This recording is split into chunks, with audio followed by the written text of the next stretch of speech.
ইয়েমেনের উপর যুক্তরাষ্ট্র এবং যুক্তরাজ্যের আগ্রাসনের প্রতিবাদে মার্কিন এবং ব্রিটিশ লক্ষ্যবস্তুতে নতুন করে হামলা চালানোর ঘোষণা দিয়েছে ইয়েমেনের সশস্ত্র বাহিনী হুথি। মার্কিন সামরিক বাহিনীও নিশ্চিত করেছে হুথি একাধিক লক্ষ্যবস্তুতে লোহিত সাগরে 3টি জাহাজ বিধ্বংসী ব্যালিস্টিক ক্ষেপণাস্ত্র নিক্ষেপ করেছে। ইয়েমেনের আকাশে একটি মার্কিন MQ-9 রিপার ড্রোন গুলি করে ভূপাতিত করার কথাও জানিয়েছে হুথি বাহিনী। MQ-9 রিপার দুনিয়ার অন্যতম দামি ড্রোন। ক্যালিফোর্নিয়া ভিত্তিক জেনারেল অ্যাটমিক্স এর নির্মাতা প্রতিষ্ঠান। এটি দৈর্ঘ্যে 11 মিটার এবং প্রস্থে 22 মিটার। দুজনের একটি দল ড্রোনটি দূরবর্তী স্থান থেকে পরিচালনা করে থাকে, একজন পাইলট এবং একজন এয়ার ক্রু সদস্য। সাধারণত গোয়েন্দা তথ্য সংগ্রহ এবং নজরদারির কাজে এই ড্রোন ব্যবহৃত হয়। এটি 16টি হেলফায়ার মিসাইল বহনে সক্ষম। MQ-9 রিপার 50,000 ফুট ওপরে উঠতে পারে।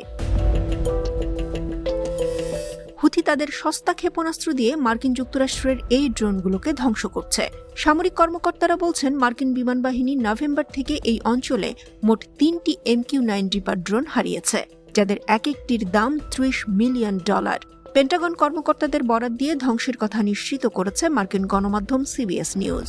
মার্কিন সামরিক বাহিনী ড্রোনটির বিষয়ে বিস্তারিত কিছু জানায়নি, শুধু জানিয়েছে এ বিষয়ে তদন্ত চলছে। ইয়েমেনি নৌবাহিনী লোহিত সাগরে একটি ব্রিটিশ তেলের ট্যাঙ্কারেও হামলা চালিয়েছে।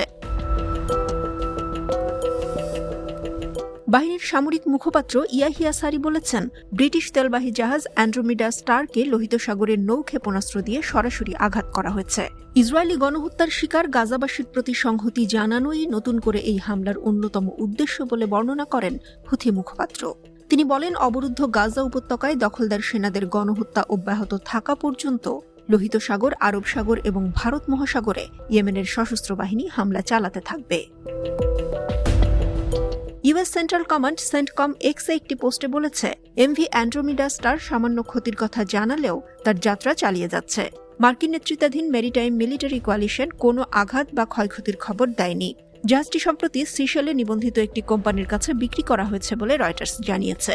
United kingdom maritime trade operations UKMTO ইয়েমেনের আল মুখা থেকে প্রায় 26 কিলোমিটার দক্ষিণ পশ্চিমে একটি জাহাজে 2টি আক্রমণ নিশ্চিত করেছে, যা MV অ্যান্ড্রোমিডা স্টার বলে মনে হচ্ছে।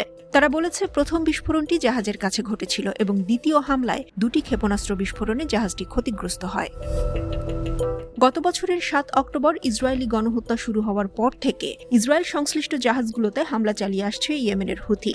পরবর্তীতে আমেরিকা এবং ব্রিটেন ইসরায়েলের পক্ষ হয়ে ইয়েমেনে বিমান হামলা চালানোর পর হামলার বৈধ লক্ষ্য হিসেবে দুই দেশের স্বার্থকে অন্তর্ভুক্ত করে হুথি।